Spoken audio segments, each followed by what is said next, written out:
You know that magic feeling when you order food and your app instantly updates to say it's on the way?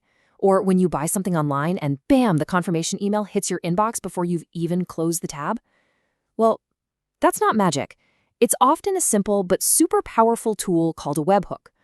Today, we're going to pull back the curtain on this invisible engine that makes our modern, automated world go round.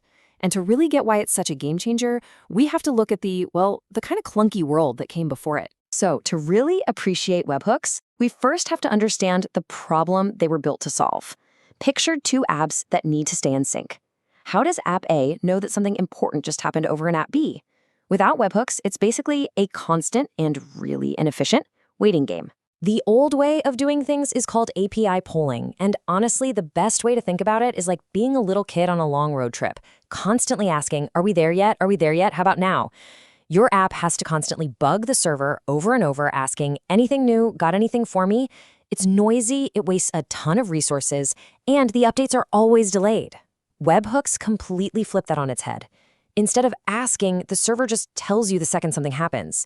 It's like getting that package delivery notification on your phone. You don't have to keep checking the porch, you just get a ping the moment it arrives. It's event-driven, it's efficient, and it's real-time. Okay, so that brings us to the main event. What is a webhook, really? Let's break it down into plain English. At its absolute core, a webhook is just an automated message. The simplest way to think about it, it's a push notification, but for applications to talk to each other instead of for an app to talk to you. When something specific happens in one system, like, say, a new comment gets posted on your blog, that event triggers a message that gets pushed to another system, basically yelling, "Hey, pay attention, this just happened." The whole process really just boils down to three simple steps. First, an event occurs. That's your trigger. That event then sends a little packet of data, an HTTP post, to a very specific, unique web address. And finally, the application that's listening at that address catches the data and kicks off some kind of action. So it's just event, post, action. Super direct, super simple. All right, theory is great and all, but let's see how this plays out in the real world with something we've pretty much all done, buying something online. Okay, so you found what you want, you type in your card details, and you hit that big pay button. At that exact moment, your order status is probably pending. Now, behind the scenes, the payment gateway is doing all the heavy lifting, talking to the banks. But here is the critical part. As soon as the payment is approved, the gateway doesn't just sit on that information. It immediately fires off a payment success webhook straight to the seller's website. And that one little message is the trigger that instantly flips your order to paid and unlocks access to whatever you just bought. It's what makes the whole thing feel so seamless and instant. Now, this all sounds pretty fantastic, and for the most part, it is. But, like any powerful technology, webhooks come with their own set of hidden dangers that you really have to be careful about. The first huge question is all about security. How does your app know that the message it just got is the real deal? I mean, think about it. Without some way to verify who sent it, what's stopping a bad actor from sending a fake payment success message to your system to try and trick you into giving away your product for free? That's called a spoofing attack, and it's a very real risk. And then there's the whole issue of reliability. Let's be real, the internet isn't perfect. Network glitches happen, a webhook could just get lost in cyberspace, or a system might try to be helpful and resend a message if it doesn't get a quick reply, meaning the same message could arrive twice.